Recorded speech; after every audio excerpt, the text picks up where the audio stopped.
I will now talk about 1984 and Brave New World and Aldous Huxley and George Orwell. You see, you've got to go from the yin to the yang and the yang to the yin.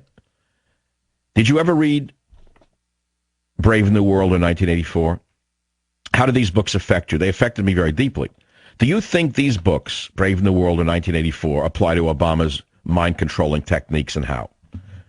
I was surfing the internet today before the show, and I found a fascinating letter from Aldous Huxley to George Orwell after Orwell published 1984. A few months in 1949, a few months after the release of Orwell's dystopian masterpiece 1984, Orwell received a letter from fellow author Aldous Huxley, who 17 years previously had seen his own nightmarish vision of a future society published in the form of Brave New World.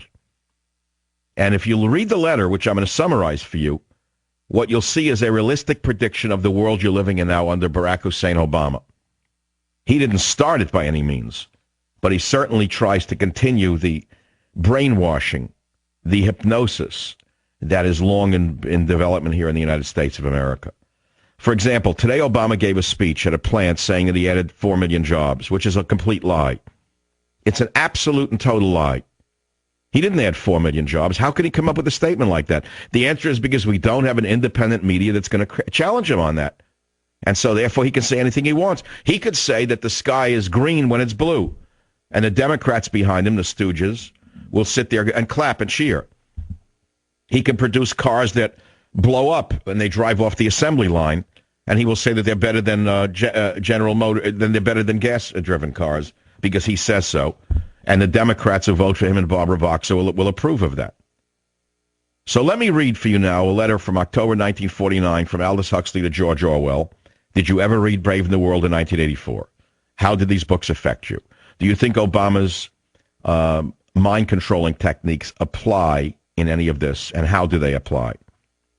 So then Huxley writes to Orwell, and he says, may I speak of the thing with which your book deals, the ultimate revolution? And he says, the revolution which lies beyond politics and economics, and which aims at total subversion of the individual's psychology and physiology. Did you hear what I just said? The ultimate revolution is the subversion of the individual's psychology and physiology. And he says they are first to be found in the Marquis de Sade, who regarded himself as the continuator, the consummator of Robespierre and Babeuf. The philosophy of the ruling minority in 1984 is a sadism which has been carried to its logical conclusion by going beyond sex and denying it. Now, in fact, the reverse has come to be true. I'm now interjecting my own editorial. This government uses sex. This government media complex uses sex to control you. They have not gone beyond sex. They've not denied sex. In the ultimate revolution to control you, they use sex to control you. So those who are the most enslaved in our society, who scream, I am free, I am free, I am free, because I am this and I am that and I have sex on a lamppost, are in fact the most enslaved. You can hear them rattling their chains as they scream about their freedom. As they walk around drunk or stoned showing their bodies. They are the true slaves, which is why they go in and out of rehab all the time. Because they know they're enslaved. There's a part of them that isn't enslaved. There's a germ of a human being left in the sluts from Hollywood and left in the lunatics who use their bodies like, well, whatever. And they know that there's something wrong. So Huxley goes on and he says, I believe that the old policy of using a boot on the face cannot go on forever. My own belief is that the ruling oligarchy will find less arduous and wasteful ways of governing and of satisfying its lust for power. Governing and satisfying its lust for power. Can you actually sit and listen to this show and tell me when you watch Obama, you don't see a power-mad individual as his face goes up in the air and as he lies, his eyes turn very dark? Haven't you seen this? He becomes shadowy. His eyes become shaded. And he gulps. He looks a certain way when he gives a real whopper. And he knows he's getting away with it because everyone there was handpicked to cheer him. His face changes, literally changes. Maybe it's me. I don't know. Maybe you don't see it. And he says, my own belief is that the ruling oligarchy will find less arduous and wasteful ways of governing and of satisfying its lust for power.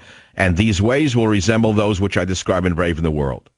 And then he goes and talks about animal magnetism and hypnotism. And he says, because of the prevailing materialism and partly because of prevailing respectability, 19th century philosophers and men of science were not willing to investigate the artifacts of psychology for practical men, such as politicians, soldiers, and policemen, to apply in the field of government. Thanks to the voluntary ignorance of our fathers, the advent of the ultimate revolution was delayed for 5 or 6 generations. Another lucky accident was Freud's inability to hypnotize successfully and his consequent disparagement of hypnotism. This delayed the general application of hypnotism to psychiatry for at least 40 years. Don't go to sleep on me. Make believe you're trying to listen to what I'm saying to you. But now, he writes Huxley, psychoanalysis is being combined with hypnosis. And hypnosis has been made easy and indefinitely extensible through the use of drugs, which induce a hypnoid and suggestible state in even the most recalcitrant subjects. Now, I'll pause right here again. Prozac is our soma. The so-called antidepressants is the soma that Huxley wrote about, which makes you a complete and totally malleable individual. And so Huxley goes on to predict the following. Within the next generation, I believe that the world's rulers will discover that infant conditioning and narco-hypnosis are more efficient as instruments of government than clubs and prisons, and that the lust for power can be just as completely satisfied by suggesting people into loving their servitude as by flogging and kicking them into obedience. In other words, I feel that the nightmare of 1984 is destined to modulate into the nightmare of a world having more resemblance to that which I imagine in Brave New World. The change will be brought about as a result of a felt need for increased efficiency. Meanwhile, of course, there may be a large-scale biological and atomic war, in which case we shall have nightmares of other and scarcely imaginable kinds. Thank you once again for the book. Yours sincerely, Aldous Huxley. So these are two of the giants that I was formed by. My mind was formed by Huxley and